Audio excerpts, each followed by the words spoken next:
But ladies and gentlemen, let's waste no time. Let's get into it here on twitch.tv/ProFootballNetwork. Let's welcome in our chief NFL analyst, Trey Wingo. Trey, another great weekend of football, my friend. As always, great to see you here once again. Yeah, listen, we've been blessed, right? The 4 games last weekend were all won on the final point scored on the final play of the game. And then we had unbelievable workings in the conference championship games. Let me put that down just a little bit, make that a better shot. There you go. See, we adjust on the fly. It's what we do. Both games decided by 3 points. That's only the second time in conference championship history we've had both games decided by 3 points or less. The other time was 2011 when the Patriots beat the Ravens 23-20 and the Giants beat the 49ers 20-17 to set up Super Bowl 46. So, yeah, it was just great. And there's a lot to get into. There's a lot of things that we need to talk about. And you tell me how you want to do it, partner. Well, hey, let's open up with the AFC Championship game. The first game that was on tap yesterday, the Bengals, the Chiefs. Now, I think all week long, the storylines, because we were looking at Kansas City and how good they were looking offensively in the last couple of weeks. And we're thinking, okay, hey, they're hitting form here. They're playing great football at the right time. The Bengals, we had all these concerns about the offensive line and whether or not the offense could sustain. But, obviously overcoming an 18-point deficit for the second straight time against the Chiefs. This time on the road, hostile environment, Arrowhead Stadium, and now they're going to the Super Bowl. I mean, so much to break down from this game. Yeah, look, first of all, we need to be clear about something, right? Give the Bengals all the credit in the world. They did what they needed to do to win, and that's why they're playing in the Super Bowl. But this is a game that, in my mind, will go down as one that Kansas City lost. Let's just be clear about what we saw here. Chiefs had 3 drives. Their first 3 drives all went right down the field, scored 3 touchdown passes, one to Mecole, one to Tyreek, and one to Travis Kelce. At one point, they're up 21-3, 18 points. Then the Bengals get that Samaje Perine screen. They finally got the screen game working. He rolls into the end zone. No problem. Chiefs go right down the field. And they have, at one point, they had 13 seconds left in the first half, and they were going to, which I thought was kind of funny considering what happened at the end of the game between the Bills and the Chiefs the previous week in the divisional round with 13 seconds. So they get down there. They have 9 seconds. They get the they get the PI in the end zone. So they have a 1st and goal from the 1. They throw it into the end zone. No good. They still have 5 seconds left. So it's a quick throw into the end zone. Fine, you don't get it. Kick the field goal, go up by 14 at the half, and you're feeling really good about yourselves. Yeah. I have no idea what Patrick Mahomes did there on that play. Like, no idea. He took too long. He threw it outside the end zone to try and get it to Tyreek, who had 2 defenders in front of him. That might have been the dumbest play I think I've ever seen him make, just from a situational awareness standpoint. And Cody, I'm here to tell you, a game is like a river, okay? It flows in one direction, but if you put a barrier in a river, it'll move another way.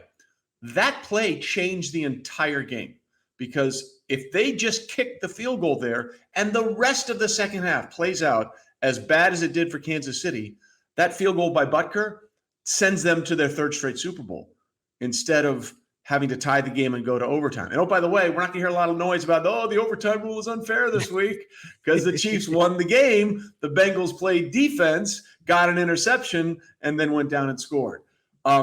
So that's my overriding thing. As much as the Bengals won it, the Chiefs lost it more. And first of all, I got to give the Bengals all the credit in the world, because I'm trying to figure out exactly when they were able to sneak Jackson Mahomes into Patrick Mahomes' uniform and trot him out there. I've never seen this. Look, I've seen Patrick Mahomes struggle. Yeah. I've seen him and the Chiefs lose games. He was completely lost in the second half, like lost. And I'm telling you, I think he never mentally got over that blunder at the end of the first half, which was shocking to me. Like, I've never seen him play that way before. Some of the throws that he missed in the second half, he was forcing it. He was holding on to it a little too long. That screen to Clyde Edwards-Helaire, he'll float that one a million. Even if it gained 4 yards, it's a positive play. He completely overshot him. And then after all of that, he finally sustains one drive at the end of the game, and they have a 1st and goal at the 5. And again, situational football destroyed Kansas City. You have timeouts. You have a 1st and goal at the 5. I don't know what they were throwing it for. Run it. And if you don't get it, run the clock down, kick the field goal to go into. Instead, he runs around back there, does fumble the ball, and thank God for the Chiefs. Tooney was there to pounce on it. Like, it was – I've never seen that from him before. I am still his biggest proponent. I still think he's the best young quarterback out there. 1 second half doesn't change that, but it was a horrendous performance from the last play of the first half through the end of that game for Patrick Mahomes. Well, the interesting thing about it is in that first half, too, I even put out a tweet. I said, you know what, hey, the Bengals, they got here. They may be a year away just because of how everything was going there. I mean, the offense was looking electric. I mean, 292 total yards of offense by the Chiefs in the first half. Trey, they would come away with only 83 total yards alone in the second half. That right there, as you mentioned, very puzzling. And, you know, it kind of went back to like when the Chiefs were 3-4 and there was this talk. I know I was guilty of saying, hey, have the Chiefs been figured out yet? And you're like, hey, hold on, hit the pause button on that. They're just struggling right now. They'll get it together. Patrick Mahomes is doing some of the same exact stuff, rolling out, just trying to like go all around the field, trying to throw it across his body. But then he held on to the ball a little too long. Sometimes took some unnecessary shots and obviously got sacked on a couple of those plays. It was very puzzling as to what happened and what changed from the first half to the second half. As we mentioned, the one play throwing it to Tyreek, that was a definite momentum changer because he come away with a touchdown. I mean, it's obviously the game probably at that point doesn't end the way that it does, but I just haven't seen that field goal. A field goal they're playing in the Super Bowl. Take the points. They get a field goal there. It just those 3 points was the difference in the game. And I got to give Lou Anarumo, the Bengals defensive coordinator, credit. Like this is twice now. They were lit up in the first half. Remember, they were up when they played Week 17 in Cincinnati. They were up 14-0, 21-7, and 28-17. And ironically, weirdly, coincidentally, however you want to say it, right before the half, when they played in Week 17, Kansas City had a kick return for a touchdown that was called back because of a penalty. And then, like a play after that, Mahomes hit a deep bomb to Tyreek Hill inside the 10-yard line, and Tyreek dropped it. He just dropped it. So once again, miscues at the end of the first half in Week 17 allowed Cincinnati to only be down by 11, and they don't come away with points. The exact same scenario plays out. And to what you said about the first and second half, the Bengals didn't change anything in their defensive strategy. They dropped back 8 defenders 45% of the time in that game. And Mahomes lit them up in the first half and didn't do anything. And it's the strangest thing I have ever seen. And it was somewhat ironic that the Chiefs' final offensive play was on 3rd and 10, a throw that was actually a really good throw that bounced off Tyreek Hill's hands into Von Bell, the defender for the Bengals, because Tyreek led the league this year with interceptions that bounced off his hands. I think that was the 5th one, including the regular season, where Mahomes hit him, here in these things, and somehow it ended up being an interception. Again, I don't want to take anything away from Cincinnati. They did what they had to do to win the game. But if you're telling me Patrick Mahomes is going to throw 3 touchdown passes in the first half, he's going to have an 18-point lead at Arrowhead, that game is over. It's done. So this game. More games are lost than won. This game was 100% lost by Kansas City. Well, and there's no question to it about like Joe Burrow as well. I mean, he's got this star power to him. He's got this it factor. I mean, he makes it fun to watch. However, we'd be remiss if we don't actually give the kicker. Evan McPherson has been fantastic in this postseason. Hasn't missed 11 for 11. And a 52-yarder Arrowhead, and obviously then the game winner, great methodical drive set up there by Joe Mixon. But like there's something to this Cincinnati Bengals team. And I love what Joe Burrow said. He said it all the way back in the wild card game. He says, we're done with this underdog mentality. We're here to prove that we're a good football team. We have good coaches. We have good players. And now they're primed in a position now, Trey, to be in Super Bowl 56, where we will be on location, boots on the ground. I can't wait to sit down with you for a one-on-one preview of the game when we're in LA. But, man, I just tell you what, it's exciting that we're, having a different kind of Super Bowl this year. Usually it's been Patrick Mahomes or Tom Brady. This year it's completely wide open. Well, to that point, here's the list of quarterbacks in the NFL that have led their teams to playoff wins over Patrick Mahomes and the Chiefs: Tom Brady and Joe Burrow. That's it. They're the only ones. Brady did it twice, AFC Championship game, Super Bowl 55, and Burrow and the Bengals just did it. So no one else has figured it out. And there is an it factor with Joe. Look, that scramble on 3rd and 6 where he got out of Chris Jones's grasp for the first down. The longest scramble he had on third down the entire regular and postseason was 1 yard. Like sometimes things need to bounce your way. And with the play at the end of the first half, the Bengals were suddenly in a comfort zone. Like, hey, it's not a massive depth. It's not a 2 touchdown thing. It's just it's just 11 points. We played this dance before. The Bengals and Joe did just enough. But again, I will say this. The only team that can beat the Chiefs is the Chiefs. And I think that played out in that game. Like the interception that he threw to B.J. Hill, that was like the Mike Hilton pick of Ryan Tannehill in my mind. That was just a better play by that guy. He made a better play. I don't have a problem with that. I have a problem. If you look at those first 3 touchdown passes, Mahomes' eyes were laser focused. I mean, he was flicking the wrist. It was like a golfer who's sticking the following after a great swing, holding the finish, following the shot. And in the second half, he didn't look like that at all. And some of that, again, credit to the Bengals and the defensive game plan they had. But they had that game plan in the first half, and it didn't matter. There wasn't this massive halftime adjustment. It was just the strangest thing I've ever seen. He'll learn from it, but it was bizarre. And again, the Bengals are where they are because they did what was necessary. We're not taking anything away from them, but you poll 1,000 people, Patrick Mahomes, 18-point lead at home. By the way, this was the first game in his career he'd lost or the Chiefs had lost, because I do not believe wins and losses are a quarterback stat, that the Chiefs had lost with Patrick Mahomes as their quarterback, when at any point in the game he had a lead of 15 points or more. This was the only one. So it was just an anomaly, man. And kudos to Cincinnati. They're a tough football team more than anything else.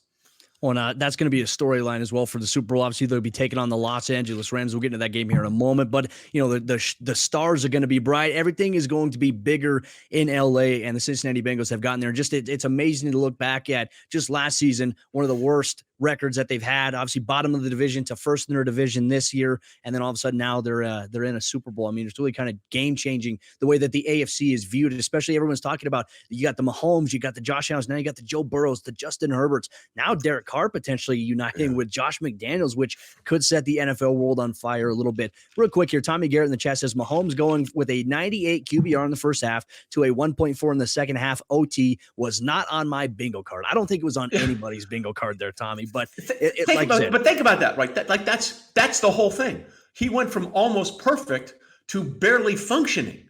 Like that doesn't happen. This is why I think it was more of a mental thing than anything else. And sometimes that's all it takes. And, the greatest attribute any competitor can have is when the shit's going sideways to figure it out midstream, like Tiger in golf or Russell Wilson in the 20 whatever it was, the playoff, the title game against the Packers, where he was terrible and suddenly he lit it on fire. Super Bowl 51, where Brady was off the entire game until he had a chance to win and then he couldn't miss. Patrick's got to figure that part of it out, because at some point when the shit's going sideways, you got to right the ship, and he couldn't do it yesterday. They'll be back, too, and I think that's one thing. I mean, the Chiefs have been in a position that most teams and some franchises wish they could even be. Yeah. It's like getting to an AFC championship or getting to a Super Bowl. 4 straight times they've already been able to do there. So something to look forward to for the Chiefs. Obviously, going into next season, a lot of questions for them here this offseason. But now let's go to the NFC Championship game here, Trey. The Los Angeles Rams taking on the San Francisco 49ers, and the Rams, they come out on top 20-17 in back-and-forth slugfest NFC West action, which we've expected all season long. And now the Rams, they finally got over the hump against beating the San Francisco 49ers, McVay over Shanahan. But there was some questionable decision-making in that game, challenges, spots like that. I know that I was following you along on Twitter last night during the game. L.A., I mean, they're fortunate enough to come away, but now they're going to host the Super Bowl, the second team to host the Super Bowl. And now they have a chance to be the second team in NFL history to host a Super Bowl and win a Super Bowl in their home stadium. Yeah, this was not – neither one of these game plans or game management decisions for Kyle Shanahan or Sean McVay is going to go to Canton for the Pro Football Hall of Fame. Like, I don't know what Sean was thinking on either of those challenges. It was pretty obvious that he lost them both. And then for Kyle on 4th and 2 from the 45-yard line to just wait to try and draw him off sides. I don't know, man. Kyle is a really good coach, But if you go back and look at his last 3 postseason losses, he had a 10-point fourth quarter lead yesterday and lost that one. He had in Super Bowl 54, he had a 11-point lead, 21-10 at one point over the Chiefs. He lost that one. And then, of course, he was the offensive coordinator at Atlanta when at one point they were up 28-3 and lost that one. Those are things that people remember. And that's something that Kyle's got to figure out.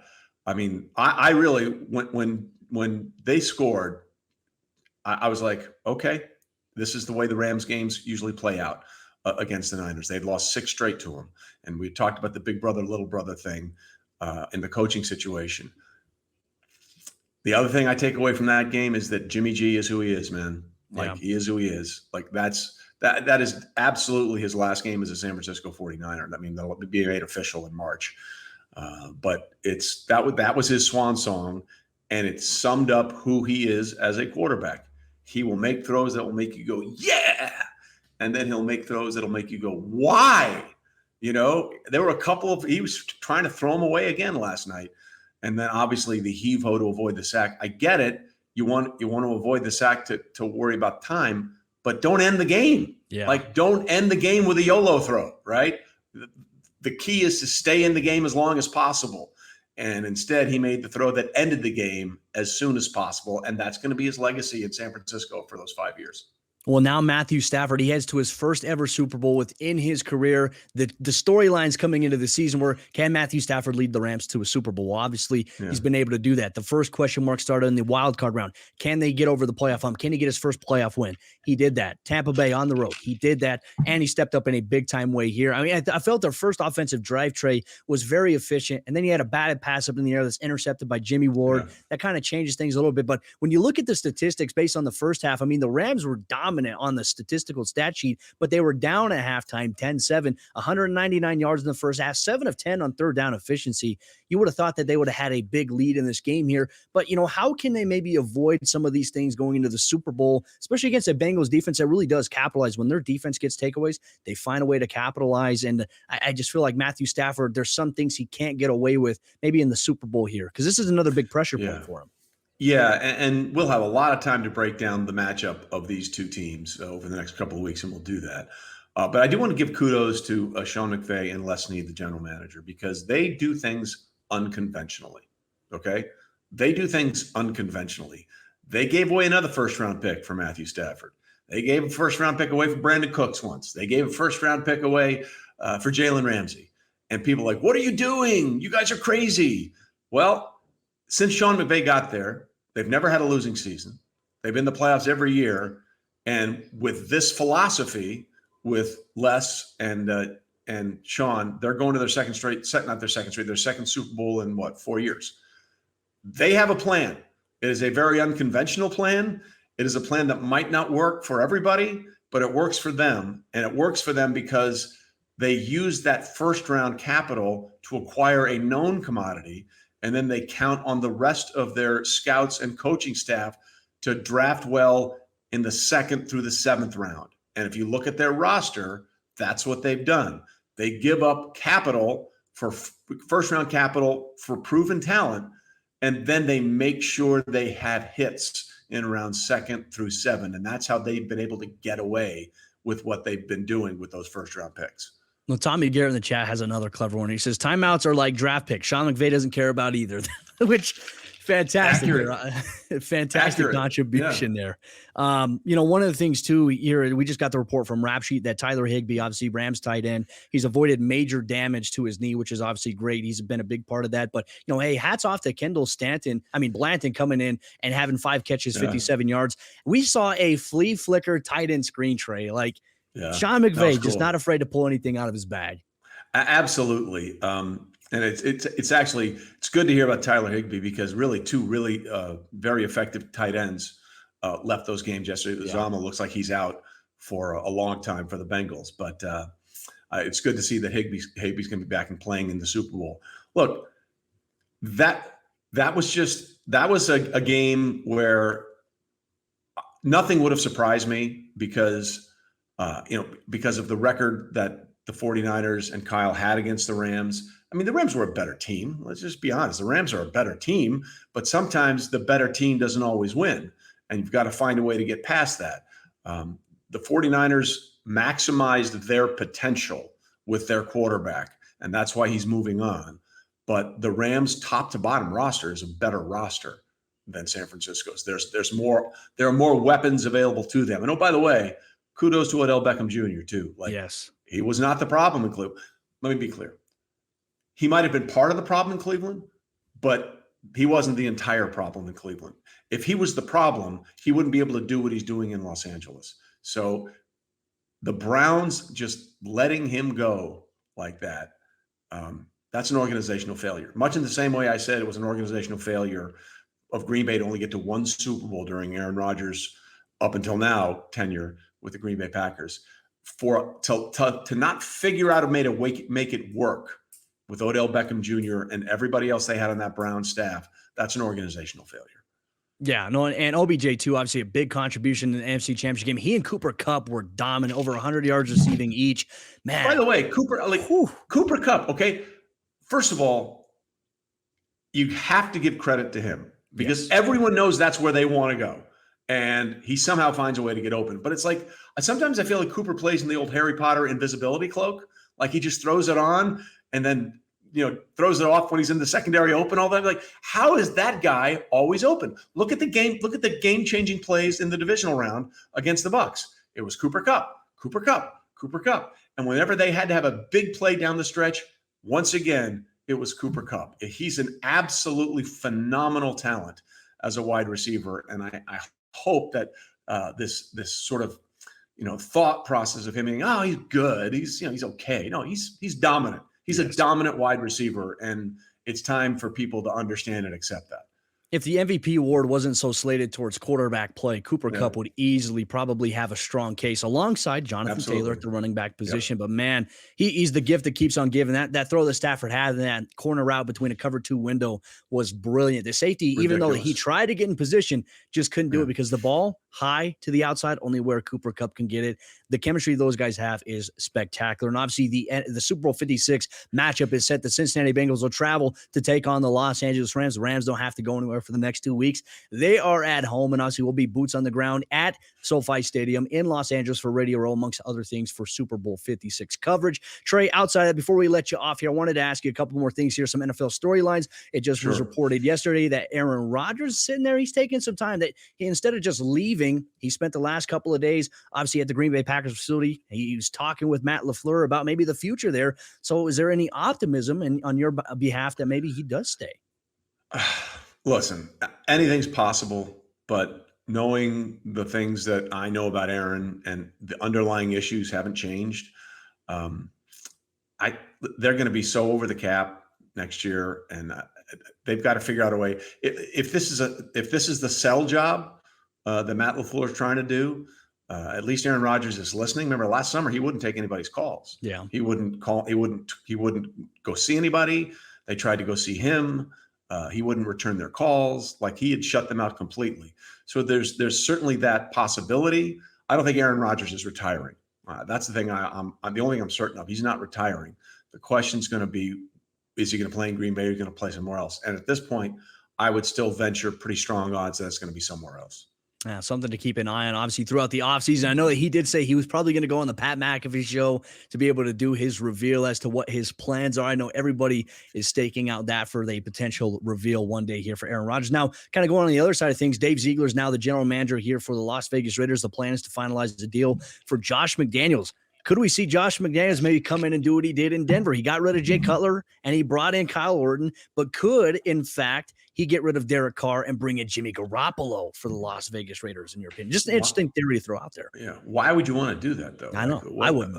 Yeah, right? Like, what about what you saw from Jimmy would be better than anything you saw from Derek, especially down the stretch of the season when they won all those, they were the first team ever to win their final 4 games, I think, by 3 points or less. Down the stretch. The Derek Carr thing is very strange to me. Like, whenever he wins, the Raiders win. But whenever the Raiders lose, Derek Carr is terrible. No, he's a really good quarterback. He's just not as good as Justin Herbert and Patrick Mahomes in that division. But my God, imagine this scenario now. If Josh McDaniels comes in there and, hopefully he straightened out all the issues he had when he was the Broncos head coach, because that went as well as Belichick's tenure as the Cleveland Browns head coach. Yeah. So if he's there and does the things he can do with Derek Carr, and maybe Aaron Rodgers goes to Denver, we're talking about an AFC West that has Mahomes, Herbert, Carr, and Rodgers. That would be a murderer's row of quarterbacks in one division. So many nationally televised games as well, too. The thing with Derek Carr, I don't think it's too bold of a claim to say here, outside of Tom Brady, Derek Carr might be the most gifted quarterback that Josh McDaniels had the privilege of working with throughout his career there. So something to keep an eye on there. Now, I know that right now, too, Tommy Garrett makes a great point. He's always got some clever things to add. Will Josh McDaniels' plane actually land this time in Las Vegas? That is the question right now, because no deal is finalized yet. Like, we were expecting it. So it's something to keep an eye on. But just imagine if he pulled out once again last minute. I just imagine the things that it would cause there, I think, in the national media perspective. I do have to say one thing, and good for Josh if he's getting this deal and it's going down. But just look at the hirings already, all right, that we've had. Matt Eberflus in Chicago, Brian Daboll, who a lot of people that I know and respect love and think he's going to do great getting the job with the Giants. Potentially what we have going on here. It's a bad look right now if the NFL doesn't address the fact there's only one African-American head coach in the NFL when the league is 70% African-American players. When you've seen some of the things that Eric Bieniemy has been able to do all those years as the offensive coordinator in Kansas City, when you've seen Jim Caldwell have success with the Lions, okay? Go look at Jim Caldwell's record and look at every coach after Jim Caldwell in Detroit. Leslie Frazier has done an amazing job up in Buffalo. Raheem Morris is doing an incredible job with the Rams. What Todd Bowles has done, Byron Leftwich has done with Tampa Bay. It would be extremely unsettling and a horrible look if things continue to play out the way they've played out so far in this coaching hire. Yeah, no, I agree with you. And one name to throw out there too, DeMeco Ryan's been fantastic. Yes, absolutely, with the Niners. Surprised his name hasn't really been brought up much in this interview cycle as well, and especially with the amount of job openings that have happened. So something to monitor. Obviously, Brian Flores interviewing with the New Orleans Saints today. We'll see how things pan out there. Obviously, in that job since Sean Payton stepped down last week. But Trey, just want to say thank you so much for jumping on today's episode of PFN Weekly. Always appreciate your insight. And really just, I would say there's no football this week and there's the Pro Bowl, but how many people actually tune into the Pro Bowl the way that they used to? A lot. It's ridiculous how many people tune into the Pro Bowl. Like, the numbers are ridiculously good. It's just a different watch, for lack of a better term. It's very different football. And I know they put an emphasis all week long on the skills competitions, which I think are fun. I think those are useful. But, I kind of want to get back to the day where it was back in Honolulu, where the Pro Bowl, the game itself, the way it was played, felt that way. But understanding, obviously, players, the amount of games that players have played this season, you don't want to get injured in a completely meaningless game. And I certainly understand that. We've seen that before in history. But Trey, as always, looking forward to being able to see you out there in Los Angeles to preview Super Bowl 56. Looking forward to sitting down and hanging out with you, my friend, and hope you have a good one. All right, Cody, we'll talk to you soon. Can't wait.